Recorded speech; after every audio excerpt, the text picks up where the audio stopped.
अस्सलाम वालेकुम जी, मैं अब्दुल्ला खान और आप देख रहे हैं अब्दुल्ला खान यूट्यूब चैनल। सबसे पहले जो लोग ये वीडियो देख रहे हैं मैं उन सबको इस यूट्यूब चैनल पे खुशामदीद कहता हूँ।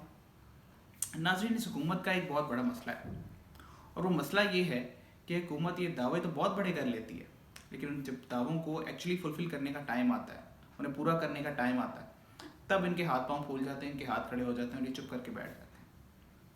आपने नोट किया होगा पिछले 3 से 4 महीने में ईवीएम इलेक्ट्रॉनिक वोटिंग मशीन के बारे में बड़ी चर्चा चल रही थी। हुकूमत जो है वो पूरे ज़ोर शोर से कोशिश कर रही थी कि अगले जो जनरल इलेक्शंस हैं वो इलेक्ट्रॉनिक वोटिंग मशीन पर करवाए जाए। इस पर इन्होंने कई प्रैक्टिकल्स अपने यूट्यूब चैनल्स पे करवाए, कई प्रैक्टिकल्स जो हैं अपने मीडिया चैनल्स पे करवाए, मेन स्ट्रीम मीडिया पे इसके कई प्रैक्टिकल्स सिखाए गए कि ये ईवीएम जो है कैसे इस्तेमाल में लाई जाएगी, इसके क्या फ़वाइद हैं, इसको कैसे यूज़ करना है, सारा कुछ दिखाया गया। लेकिन जब इलेक्शन कमीशन ऑफ पाकिस्तान ने इनको ये एडवाइस करने की कोशिश की, ये बताने की कोशिश की कि सर ये इलेक्शन जो हैं जनरल इलेक्शंस की बात है, ये जनरल इलेक्शंस जो हैं अचानक से ऐसे जितने भी मुल्क हैं दुनिया के उन्होंने फेज़ वाइज इस चीज़ को लेकर आए हैं, ईवीएम को फेज़ वाइज लेकर आए हैं, टेक्नोलॉजी को फेज़ वाइज लेकर आए हैं। तो इतनी जल्दी अचानक ये चेंज करना, इतनी जल्दी ये चीज़ लेकर आना मुमकिन नहीं है। लेकिन इसमें हुकूमत ने इनकी एक ना सुनी और इसी ज़िद में रही कि अगले जो इलेक्शन है वो ईवीएम पे करवाए जाएंगे। इसमें कई पार्लियामेंट में इसके इजलास वगैरह सेशंस वगैरह चलते रहे और आखिरकार 23 नवंबर को इसके जो पार्लियामेंट में बिल्स हैं वो पास कर दिए गए कि अगले जो जनरल इलेक्शंस हैं वो ईवीएम पे करवाए जाएंगे। अब इसके बिल्स तो पास हो गए पार्लियामेंट में, लेकिन आप चीज़ ये जेन में रखें कि अगले जनरल इलेक्शंस में 10 करोड़ से ज़्यादा लोगों ने अपना वोट कास्ट करना है और इसके अलावा 1 लाख से ज़्यादा ईवीएम मशीन्स जो हैं, ईवीएम्स जो हैं वो चाहिए होंगी वोट कास्ट करने के लिए।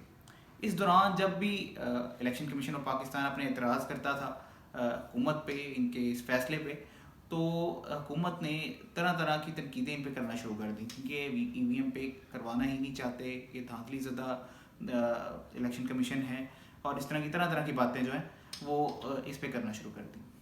इसमें आज़म स्वाति साहब ने जो इलेक्शन कमीशन ऑफ पाकिस्तान को ये तक कह दिया कि इलेक्शन कमीशन ऑफ पाकिस्तान को तो आग लगा देनी चाहिए। अच्छा जी, ये सारा कुछ गुजर गया, इलेक्शन कमीशन ऑफ पाकिस्तान ने इनकी ये बात मान ली, इनकी ये बात मंजूर हो गई।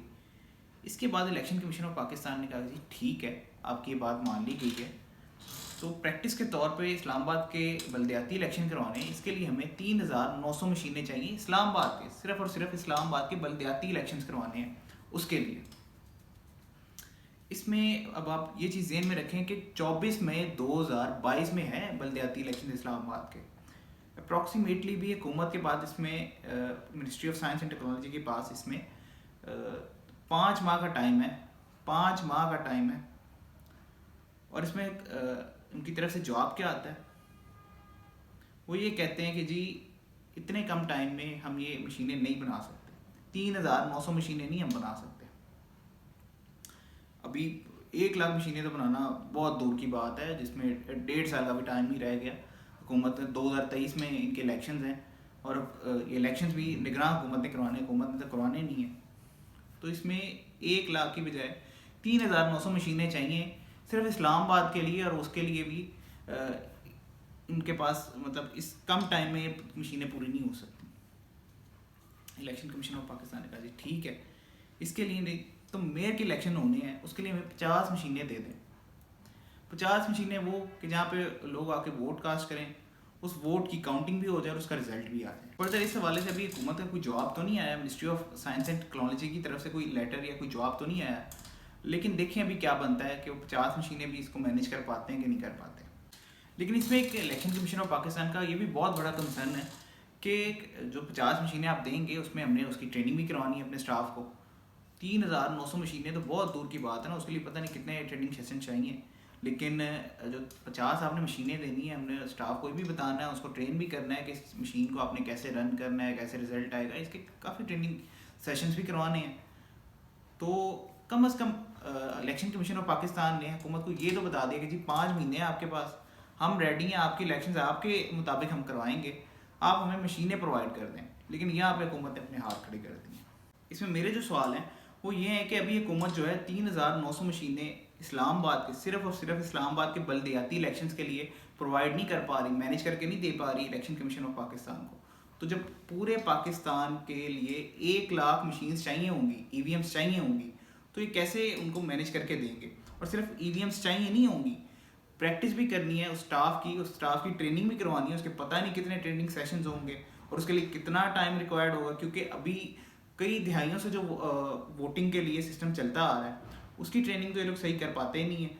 फॉर्म 45 जो है वो फिलअप इनसे सही होता नहीं है, तो कैसे जो है ये ईवीएम्स जो है यूज़ करेंगे और इसकी ट्रेनिंग और इसका स्टाफ ये कैसे मैनेज कर पाएंगे, ये बहुत बड़ा सवालिया निशान है हुकूमत के लिए भी और हमारे लिए भी।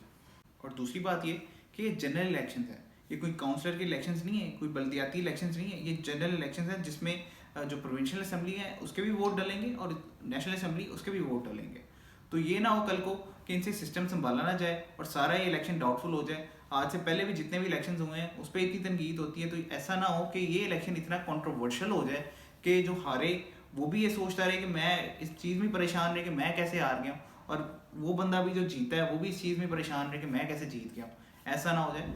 और हुकूमत को चाहिए कि इस चीज़ को सोच समझ के लें कि अगर आप 5 महीने में 3,900 मशीनें नहीं प्रोवाइड कर सके तो 1 लाख मशीन आपने 1.5 से 2 साल में कैसे प्रोवाइड करनी है। और ये जो इलेक्शंस हैं ये हुकूमत ने नहीं करवाना है, ये आपने और मैंने नहीं करवाना, ये निगरान हुकूमत ने करवाना है। और ये स्टाफ ने उस टाइम ऑपरेट करना है जिनकी ट्रेनिंग और जिनके सेशंस जो हैं अभी स्टार्ट नहीं हुए।